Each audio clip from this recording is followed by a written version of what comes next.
Hello, welcome to all of you English tutorial with Dikshit sir में आप लोगों का स्वागत है। आज हम लोग एक और एयरफोर्स का मॉक टेस्ट करेंगे। ये आपको पता है इंग्लिश प्रैक्टिस सेट का जो सेशन चल रहा है आपका, यहाँ पे हम प्रैक्टिस कर रहे हैं इंग्लिश वाले सेक्शन की, इंग्लिश लैंग्वेज वाले सेक्शन की हम प्रैक्टिस कर रहे हैं। तो आप लोग जानते हो कि जैसे ही सारी चीज़ें नॉर्मल होती हैं, आपका एयरफोर्स का एग्ज़ाम जो पोस्टपोन कर दिया गया था वो होने के चांसेस बहुत जल्दी ही हैं। और इसके साथ साथ CHSL का पेपर भी होना है, तो एंड आई होप आप लोग प्रैक्टिस कर रहे होगे अपनी। Okay, let's start. इंग्लिश का सेक्शन है, क्वेश्चन नंबर 1 to 20 होंगे इसमें, लेकिन क्वेश्चन नंबर 1 to 5 का डायरेक्शन है read the following passage carefully and answer the questions given below it. Okay, तो पैसेज है, पैसेज रीड करने से पहले हम एक बार क्वेश्चंस रीड कर लेते हैं सारे। The term shrika use before 935 in the passage means, question number 1, 935 यूज हुआ है, उससे पहले एक वर्ड सिरका यूज हुआ है, उसका मतलब पूछा है इसने। Question number 2, which company invented Bluetooth technology. Question number 3, the Scandinavian king after whom the name Bluetooth named is known for. And question number 4, what does a Bluetooth do, Bluetooth क्या करता है। Question number 5, if we anglicise something, अगर हम किसी चीज़ को anglicised करते हैं तो इसका मतलब क्या होता है। क्लियर है? ओके, अपने पैसेज पे वापस आते हैं, पूरा पैसेज रीड करेंगे। और मैं आप लोगों से आशा करता हूँ एक बार आप वीडियो को पॉज करके पूरा पैसेज रीड करके सारे क्वेश्चंस लगाओगे और आपको पता चलेगा आपको कितने सही जा रहे हैं, उसके अकॉर्डिंग अपने मार्क्स शेयर कर सकते हो आप लोग। क्लियर है? Bluetooth is anglicised. एंग्लिसाइज्ड जो वर्ड दे रखा है इसका मतलब क्या होता है। एक वर्ड दे रखा है anglicised, Bluetooth is anglicised. Anglicised का मतलब होता है अडेप्ट करना, किसी चीज़ को कहीं से अडेप्ट करना। Form of the Danish word blatant, जो ब्लूटूथ है वो अडेप्ट किया गया डेनिश वर्ड ब्लेटेंट से। ब्ले मीनिंग ब्लू, जो ब्ले वर्ड दे रखा है यहाँ पे इसका मतलब क्या होता है, blue. The victory title given to the 10th century, victory title है जो दिया गया 10th सेंचुरी में, किसको दिया गया, किंग हैराल्ड ग्रॉम्सन। किसको दिया गया भाई, किंग हैराल्ड ग्रॉम्सन को दिया गया। हैराल्ड वॉज बोर्न इन सिरका 935, ये सिरका वर्ड के बारे में पूछा था, तो मैं बता देता हूँ आपको। हेराल्ड वॉज बोर्न इन सिरका 935, जो हेराल्ड का जन्म हुआ था अराउंड, सिरका मीन्स होता है अराउंड, लगभग 935, and ruled as king of Denmark around 958, और 958 के दौरान उसने डेनमार्क पे रूल किया। And as king of Norway around 970। Okay, यहाँ तक क्लियर हो गया होगा आपको। Bluetooth technology was invented in 1994, जो ब्लूटूथ टेक्नोलॉजी थी वो इन्वेंट की गई कब, 1994 में, बाई स्वीडिश कंपनी। किस कंपनी द्वारा, एक स्वीडिश कंपनी थी, एरेक्शन, उस कंपनी का नाम ये था। Okay, which found it, which found it appropriate, उपयुक्त, to name it after the Scandinavian king, Scandinavian king के नाम पे इसके नाम रखा गया ब्लूटूथ का। हु हैड यूनाइटेड, ये हु वर्ड किसके लिए यूज हुआ है, स्कैंडिनेवियन किंग के लिए। हु हैड यूनाइटेड, जिसने यूनाइट किया था, इकट्ठा किया था, क्या इकट्ठा किया था भाई, सेवरल डेनिश ट्राइब्स, बहुत सारी जो डेनिश ट्राइब्स थी इकट्ठा किया था, या एक जगह पे लाना। And parts of the Norway into a single kingdom, बहुत सारे पार्ट्स में होगा, जो ट्राइब्स होंगी डेनिश ट्राइब्स और नॉर्वे के, उनको एक जगह पर एक ही किंगडम में, सिंगल किंगडम में लेके आया ये कौन, Scandinavian king. The implication is that a Bluetooth does the work of uniting different communication, जो ब्लूटूथ काम करता है वो भी क्या करता है, यूनाइटिंग डिफरेंट कम्युनिकेशन, बहुत सारी कम्युनिकेशंस को, अलग अलग कम्युनिकेशन को, प्रोटोकॉल्स को एक यूनिवर्सल स्टैंडर्ड में लाता है। Communication protocols into one universal standard. I think आप लोगों को पैसेज समझ आया होगा। क्वेश्चन रीड करने की कोशिश करते हैं और उनके आंसर पता लगाने की कोशिश करेंगे। क्लियर है यहाँ तक? Okay, question number 1, the term sirka use before 935 in the passage, आसान क्वेश्चन है, तो आंसर हो जाएगा आपका अराउंड, तो इसमें इधर उधर देखने की जरूरत भी नहीं है आपको, आसान क्वेश्चन था। क्वेश्चन नंबर 2 पे आते हैं। क्वेश्चन नंबर 2 लिखा हुआ है आपका, विच कंपनी इन्वेंटेड ब्लूटूथ टेक्नोलॉजी।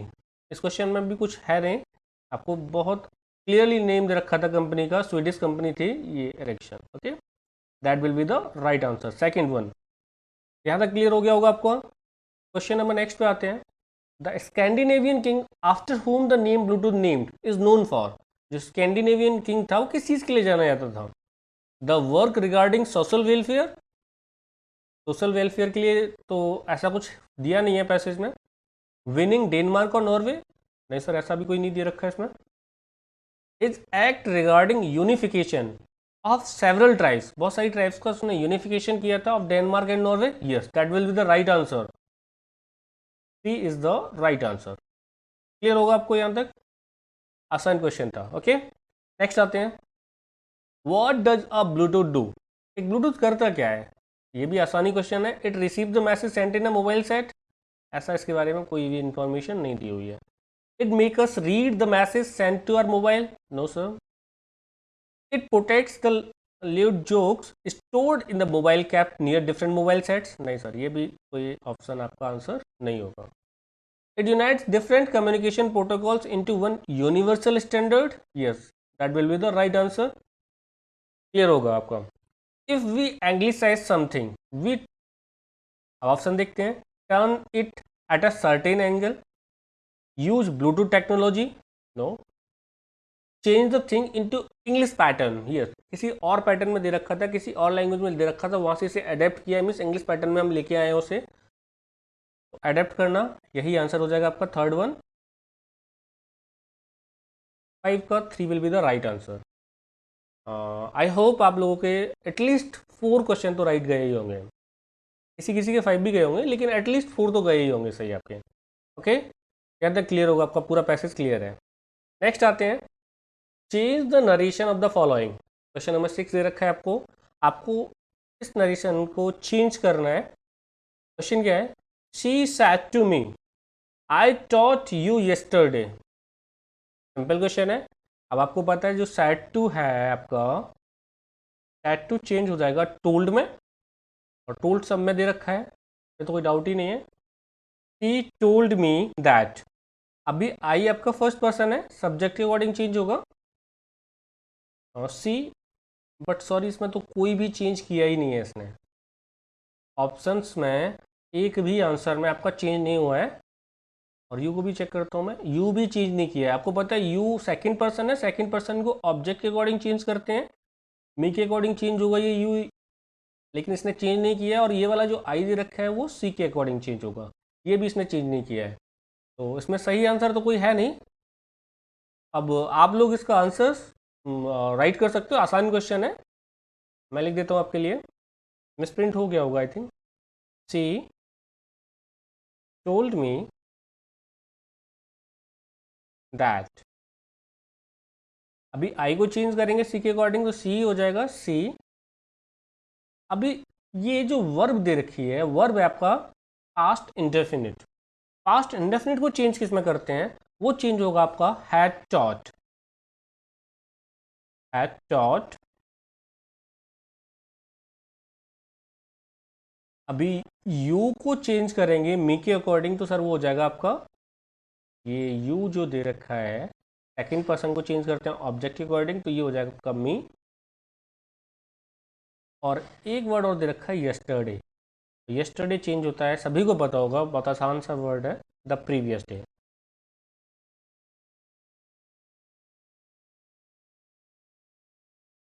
ये आपका सही आंसर होगा, सी told me that she had taught me the previous day. Clear है, आसान क्वेश्चन था। मिसप्रिंट के आई थिंक मिसप्रिंट हुआ होगा, तो ये ऑप्शंस में आई और यू उसने सेम टू सेम लिख दिए। क्लियर हो गया होगा यहाँ तक। ओके, नेक्स्ट क्वेश्चन पे आते हैं। क्वेश्चन नंबर 7, मैं एक बार इसे इरेज कर देता हूँ।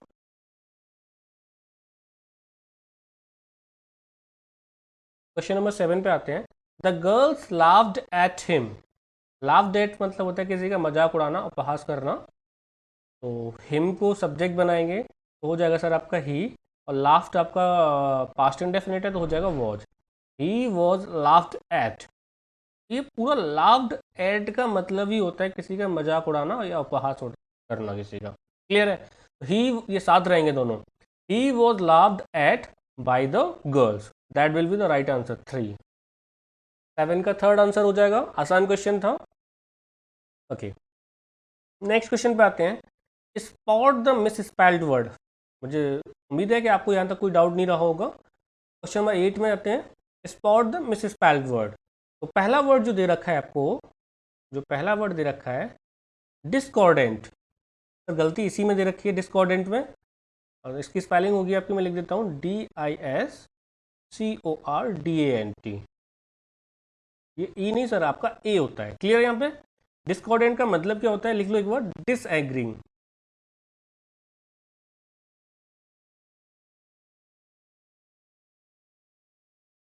ओके, डिसएग्रीइंग, क्लियर लिख लेना यहाँ पे। अगर चाहो क्वेरलसम भी लिख सकते हो, बट क्वेरलसम थोड़ा अलग वर्ड हो जाएगा। डिस्कॉर्डेंट। ओके, क्लियर यहाँ तक? ओके, नेक्स्ट वो एक ऑप्शन और दे रखा है यहाँ पे, डेटेरियोरेट, जो सेकंड ऑप्शन है उसे भी लिख लो।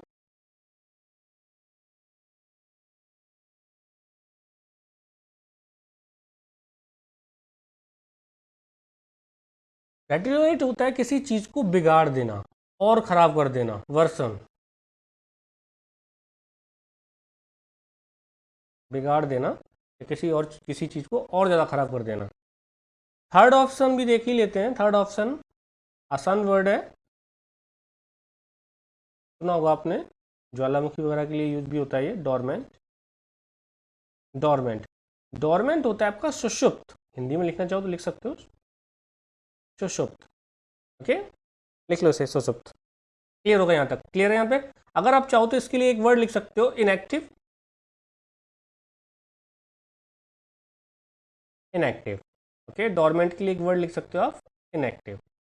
नेक्स्ट देखते हैं, एक वर्ड दे रखा है आपका कम्युलेटिव। कम्युलेटिव के लिए भी लिख सकते हो। वैसे अगर चाहो डोरमेंट के लिए एक वर्ड और लिख सकते हो आप, असलीप। क्लियर है यहाँ तक? ओके, एक वर्ड है फोर्थ वन, कम्युलेटिव। हिंदी में तो सर इसे बोलते हैं संचयी। मैं लिख देता हूँ,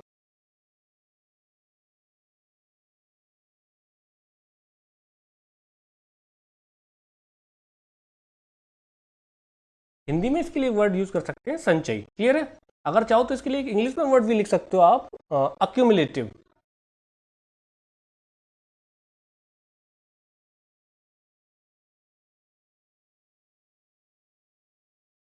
ओके, अक्यूमुलेटिव।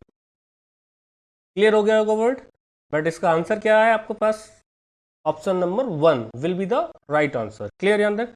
डिस्कॉर्डेंट, ई की जगह पे यहाँ पे आएगा सर आपका ए। क्लियर है? मैं एक बार इसे इरेज कर देता हूँ स्क्रीन को। यहाँ तक आपके सारे क्वेश्चंस क्लियर हो गए होंगे। क्वेश्चन नंबर 9, एक वर्ड दे रखा है सर बैलिकोज। बड़ा कॉमन वर्ड है बैलिकोज, मैं लिख देता हूँ यहाँ पे, बैलिकोज बड़ा कॉमन वर्ड है। इसका इंग्लिश में मतलब क्या होता है? Willingness to fight. Willingness to fight लिख लो यहाँ पे।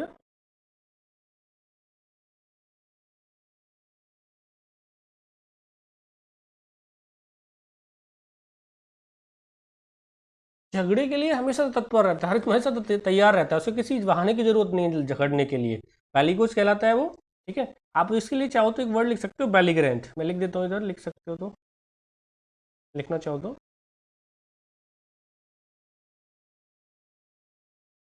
ओके, बैलिग्रेंट, आसान वर्ड है बैलिग्रेंट। हाँ, इसमें ये हो रहा आएगा यहाँ पे, BELLIGERENT, बैलिग्रेंट। ओके, तो सर इसका आपको देखना है सिनोनिम। तो क्वेरलसम, आपको पता है झगड़ालू, क्वेरलसम आंसर हो जाएगा सर इसका। क्वेरलसम आसान क्वेश्चन था, लेकिन एक ऑप्शन में दे रखा है क्रूअल। क्रूअल तो आप जानते हो, दुष्ट। क्रूअल के लिए एक वर्ड लिख सकते हो, दुष्ट लिख सकते हो। ब्रूटल वर्ड भी यूज कर सकते हो यहाँ पे चाहो तो आप,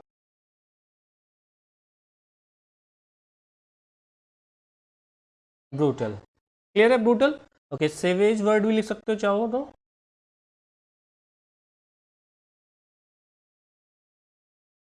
7 इनह्यूमन भी लिख सकते हो।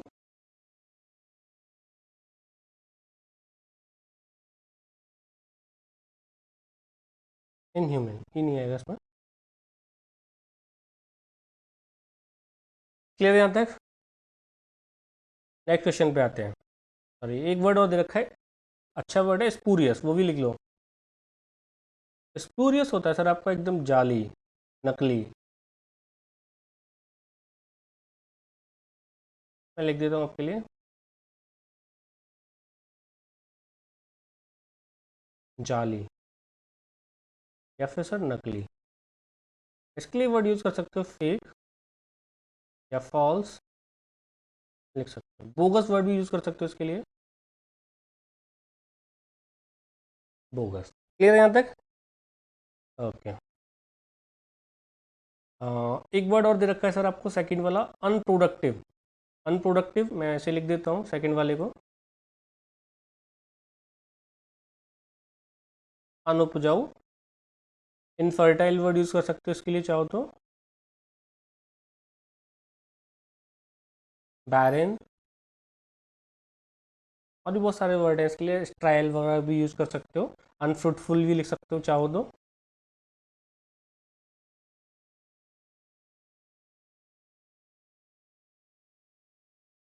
अनफ्रूटफुल। क्लियर है यहाँ तक? ओके, तो आंसर क्या हो जाएगा सर आपका? बैलिकोस जो झगड़ालू होता है, बहुत ज़्यादा विलिंगनेस टू फाइट होती है, तो यही आपका आंसर हो जाएगा, फोर्थ ऑप्शन। नेक्स्ट क्वेश्चन पे आते हैं। Choose antonym for the word expose. Expose बड़ा कॉमन वर्ड है, मैं लिख देता हूँ। किसी को एक्सपोज कर देने का मतलब होता है सर रिवील कर देना, राज खोल देना। ओके, रिवील कर देना या किसी के राज खोल देना। या फिर अनकवर वर्ड भी लिख सकते हो इसके लिए, अनकवर। क्लियर है यहाँ पे? ओके, तो ऑप्शंस देख लेते हैं। पैम्पर वर्ड जो दे रखा है इसमें, पैम्पर, ये थोड़ा सा नेगेटिव वर्ड है, लाड़ प्यार करना। आप लोगों को सर इसके मीनिंग से तो बड़ा पॉजिटिविटी आ रही है, लेकिन ये नेगेटिव वर्ड होता है। लाड़ प्यार में किसी को इतना लाड़ प्यार करना, किसी को बिगाड़ देना, ठीक है, ये सिर पर चढ़ा लेना। हिंदी में लिखना चाहो लिख सकते हो, लाड़ प्यार करना या सिर पे चढ़ा लेना किसी को। ये तो आंसर नहीं होगा सर, लेकिन आपको देखना क्या है, एंटोनिम। रिवील तो सर इसका सिनोनिम होता, तो रिवील भी आंसर नहीं होगा। अनमास्क भी यही होता है इसका, ये भी मतलब नहीं होगा सर, ये भी आंसर नहीं होगा। तो सेकंड, एक्सपोज करना का मतलब होता है किसी को उजागर कर देना, किसी के रहस्य वगैरह को। कवर मतलब किसी को ढक देना या छिपा देना। तो आंसर क्या हो जाएगा सर आपका? Second. Choose the antonym for the word expose के लिए सर आपका आंसर हो जाएगा कवर। क्लियर है यहाँ तक?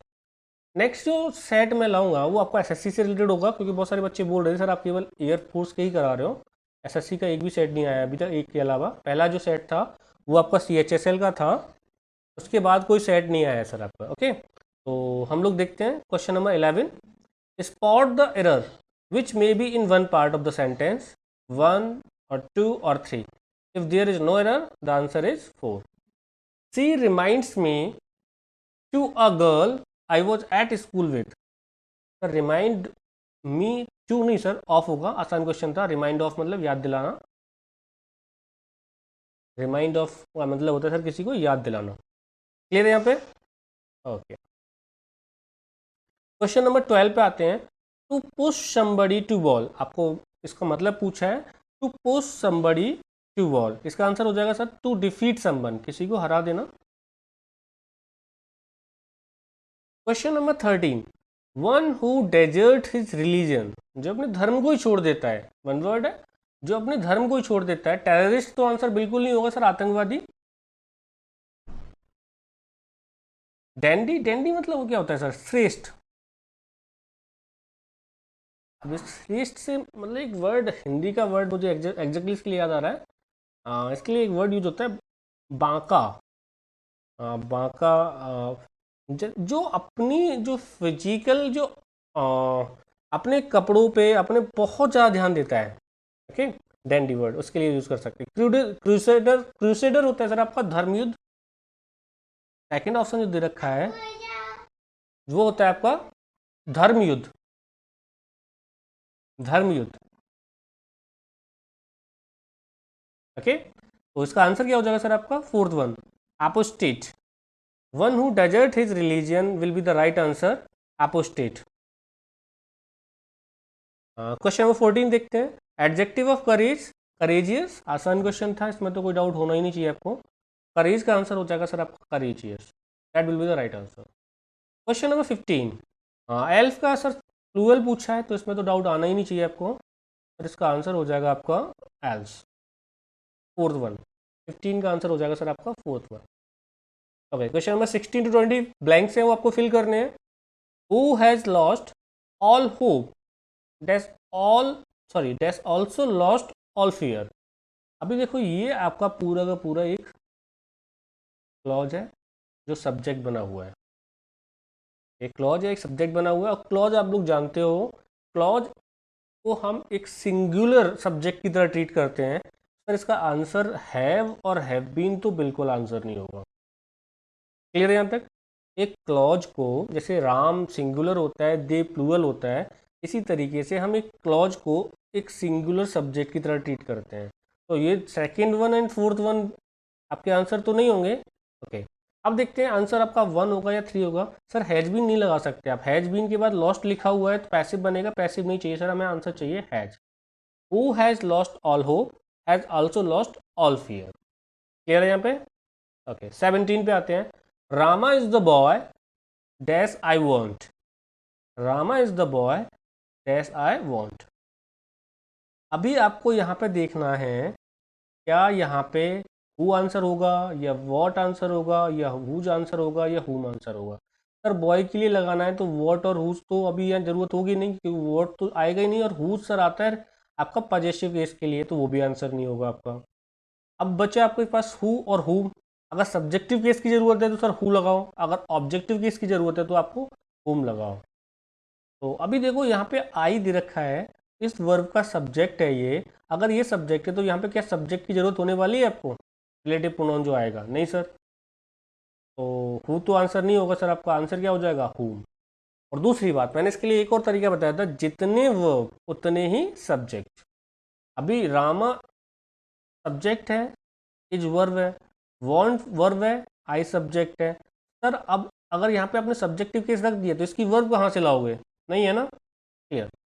तो आंसर हो जाएगा सर आपका third one. Third one will be the right answer, home. Okay, question number 18 पे आते हैं। आसान क्वेश्चन है ये भी। Tell me dash you have done, मतलब तुम मुझे बताओ तुमने क्या कर दिया। ओके, तो आंसर हो जाएगा सर आपका fourth, what. What you have done. Sir आप में से कुछ बच्चों का डाउट रहेगा कि वॉट वर्ड आ गया तो यहाँ पे ये क्या इंटेरोगेटिव सेंटेंस नहीं होगा? सर बिल्कुल नहीं होगा, क्योंकि इंटेरोगेटिव क्लॉज, जो मुझसे पढ़े हैं उन्हें पता होगा, या फिर जो नहीं भी पढ़े हैं वो भी जानते होंगे, लेकिन किसी दूसरे तरीके से जानते होंगे वो। मैंने बताया आपको, जो इंटेरोगेटिव क्लॉज होती है उसको अपना इंटेरोगेटिव फॉर्म को छोड़ना होता है। क्लियर है? तो यहाँ पे इंटेरोगेटिव फॉर्म नहीं आएगी इसकी। इंटेरोगेटिव फॉर्म क्या होती है? सब्जेक्ट से पहले helping verb, that is the interrogative form. Question number 19 पे आते हैं। The magistrate acquitted him of. Acquitted of होता है दोष मुक्त कर देना। एक्विटेड ऑफ होता है सर किसी से, किसी को दोष मुक्त कर देना। क्वेश्चन नंबर 20 पे आते हैं। We usually dash at 8। अब आपको वर्ड पता चल गया, यहाँ पे यूजुअली वर्ड दे रखा है। यूजुअली वर्ड आपकी एक हैबिट को रिप्रेजेंट करता है, इसके लिए आपको सिंपल प्रेजेंट यूज करना पड़ेगा। तो ब्रेकफास्ट तो वर्ब नहीं है ना, तो ब्रेकफास्ट एंड ब्रेकफास्टेड तो दोनों ही गलत हो जाएंगे। फोर्थ वन आंसर सही है क्या? हैव आ गया, लेकिन अब अगर हैव ये आपकी हेल्पिंग वर्ब है तो ये आपकी मेन वर्ब रही होगी। तो जब भी has have had helping verb की तरह यूज होते हैं और उनके बाद अगर मेन वर्ब आई है तो वो अपनी थर्ड फॉर्म में होती है। सर ये भी गलत हो गया आपका। हैव सर आपका मेन वर्ब हो गई, और वो भी प्रेजेंट में दे रखी है, तो यही सर आपका आंसर हो जाएगा। We usually have breakfast at 8। बहुत आसान क्वेश्चंस थे, बहुत जल्दी डिस्कस कर लिए हमने। नेक्स्ट जो टेस्ट होगा आपके लिए वो एसएससी का ही होगा, या तो सीजीएल का या फिर सीएचएसएल का ही होगा। क्लियर है यहाँ तक? ओके, आई होप आप लोगों को बहुत अच्छे से समझ आया होगा। और आपको कितने मार्क्स बने इसमें, आप चाहो तो इसे शेयर कर सकते हो, क्योंकि मैं पहले से बोलता हूँ आप हमेशा वीडियो पॉज करके सारे क्वेश्चंस को सॉल्व करने की कोशिश किया करो, और उनका एनालिसिस बाद में कर लिया करो। क्लियर है यहाँ तक? हाँ, अगर आपको ये वीडियो आपके लिए यूज़फुल है तो आप इसे लाइक कर सकते हो, शेयर भी कर सकते हो, और अदर वीडियोज़ के लिए आपको चैनल को सब्सक्राइब कर लेना चाहिए। क्लियर है यहाँ तक? Okay, good bye.